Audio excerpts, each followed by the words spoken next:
Hai semuanya, selamat datang di video edukasi kami tentang etika profesi di dalam kapal. Dunia perkapalan bukan hanya soal teknologi dan kekuatan baja, tapi soal integritas, tanggung jawab, dan etika kerja yang tinggi.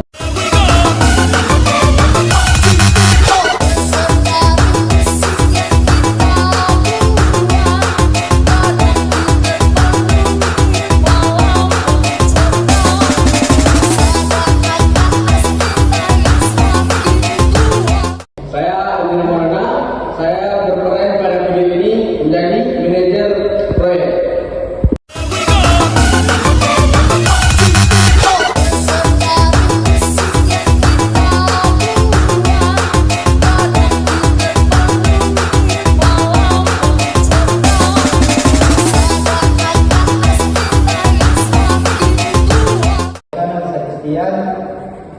Saya berperan sebagai HRD untuk video edukasi ini.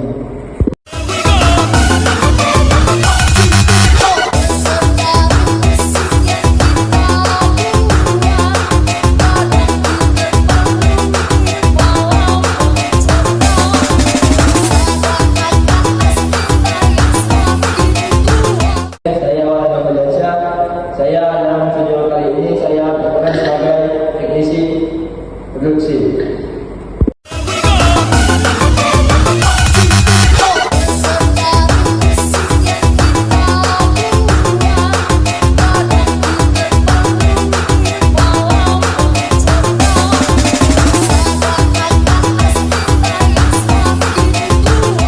Perkenalkan, nama saya Kevin Putra.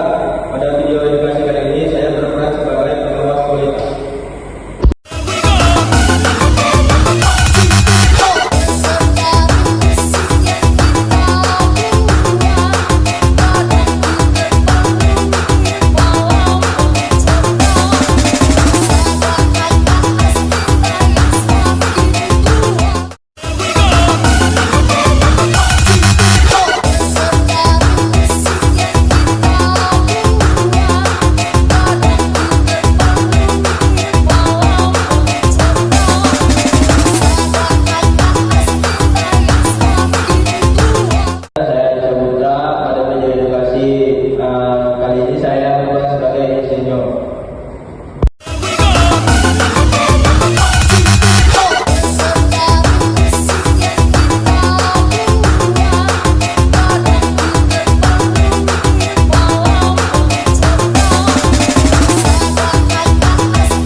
Etika profesi adalah prinsip moral yang menjadi pedoman dalam menjalankan tugas secara profesional.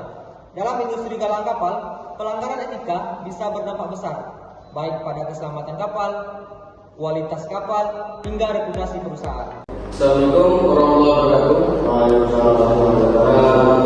Selamat pagi semuanya. Saya baru saja dapat kabar bahwa tim kita baru saja mendapat kontrak pembangunan kapal Delika. Tapi saya mendengar ada bagian pajak yang kualitasnya di bawah standar, tapi lebih murah. Gimana menurut kalian? Menanggapi saya selaku insinyur di proyek ini, sedikit menegaskan terkait material dan di bawah standar. Sama aja itu berarti kita membayarkan ini nyawa pelaut atau pembangunan ini, dan itu melanggar prinsip dari etika profesi, Pak. Betul. Tugas saya menjamin kualitas sesuai spesifikasi. Kalau kita bayar ini, kita bisa dianggap lalai dan tidak profesional. Etika profesi itu merupakan kompas arah dalam dunia kerja. Semua pilihan itu tergantung sebuah perusahaan berani benar atau ikut salah. Baik, ada yang mau ditanggapi lagi? Saya masukan dari insinyur tadi. Ya. Saya selaku dari teknisi produksi. Saya ikut aja sih, Pak, asal dapat tiket. Tapi kalau memang itu bisa berbahaya, sebaiknya kita aja bawa aja. Jadi untuk Bang Presiden, Pak, dari sisi etika kerja, kita harus berprinsip integritas dan kepentingan publik. Jangan mengejar efisiensi. Kita melakukan keselamatan. Oke, kita akan tetap memakai baja sesuai standar. Walaupun harganya tergolong lebih mahal, kita tunjukkan bahwa galangan kita ini profesional dan bisa dapat dipercaya oleh orang banyak. Nah, dalam simulasi tadi, teman-teman bisa lihat bagaimana prinsip etika profesi diterapkan, seperti tanggung jawab profesi, ya seperti melakukan pekerjaan sesuai dengan keahlian dengan hasil terbaik. Adapun prinsip yang kedua yaitu kepentingan publik, yaitu mendahulukan keselamatan dan manfaat umum. Adapun prinsip yang ketiga yaitu integritas, jujur, tidak menipu dan tidak mencari keuntungan pribadi. Oke, semoga dari video edukasi yang kami berikan tadi teman-teman dapat membedakan dan bisa memilah bagaimana etika yang baik dalam sebuah bidang profesi. Apakah kalian setuju untuk proyek kita kali ini memakai baja yang sesuai standar walaupun tergolong angkanya lebih mahal? Baik. Jika sebelumnya kita sudah lihat bagaimana etika profesi dijalankan dengan baik. Sekarang mari kita lihat bagaimana jadinya jika etika profesi dan kode etik itu dilanggar. Ingat, pelanggaran etika bisa mengarah pada kerugian besar, bahkan nyawa manusia. Mari kita saksikan. Assalamualaikum warahmatullahi wabarakatuh. Selamat malam semuanya. Terima kasih telah hadir ke ruangan rapat ini. Saya memanggil kalian semua dengan ingin menginformasikan tentang bahwa kita dapat tawaran baja dengan harga yang lebih murah dari harga yang standarnya. Walaupun kualitasnya agak tidak sesuai standar, kalau kita ambil kita bisa menghemat anggaran perusahaan kita. Apakah kalian setuju atau tidaknya? Tolong ditanggapi dari saya. Secara teknisnya mungkin bisa dipakai, cuma kalau kan berbahaya kan. Cuma kalau demi efisiensi nanti saya ikut. Biasanya saya nggak setuju, tapi kalau manajemen sudah oke, dan saya lakukan saja lulus inversi. Baik, selain dari itu orang, apakah ada catatan yang Ya, kalau saya cepat selesai saya dapat bonus, lembut bahan apa aja saya kerjakan. baik, untuk Universitas?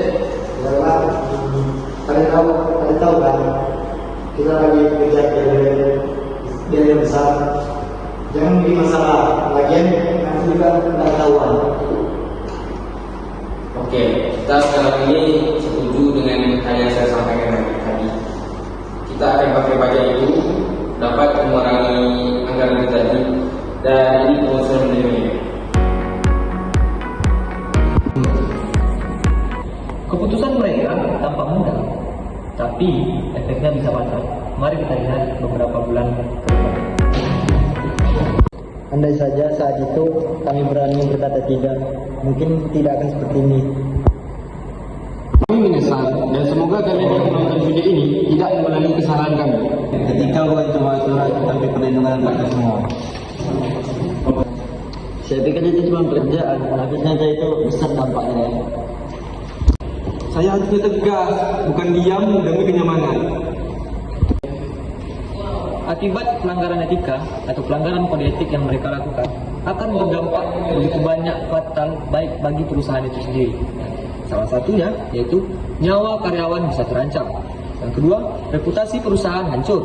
Yang ketiga, karyawan bisa diperiksa hukum. Adapun yang keempat, proyek bisa diberhentikan. Poin terakhirnya itu ya, pastinya akan hilangnya kepercayaan dari klien atau owner-owner yang ingin melakukan pembuatan sebuah proyek pada perusahaan kita. Etika profesi merupakan fondasi utama dalam menjalankan pekerjaan, khususnya di lingkungan galangan kapal yang penuh dengan risiko, tanggungjawab dan tuntutan profesionalisme seperti menjunjung integritas, tanggungjawab.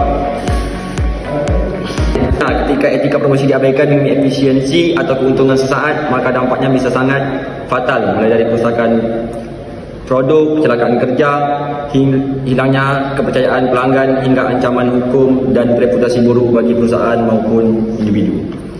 Melalui dua gambaran yang telah ditampilkan, kita belajar bahawa menjaga etika bukan tentang menaati aturan, tetapi menjaga keselamatan, tanggungjawab, moral dan nilai profesional dalam dunia kerja, terutama di industri berat seperti perkapalan. Etika pelindung tak terlihat yang menentukan arah masa depan karir kita.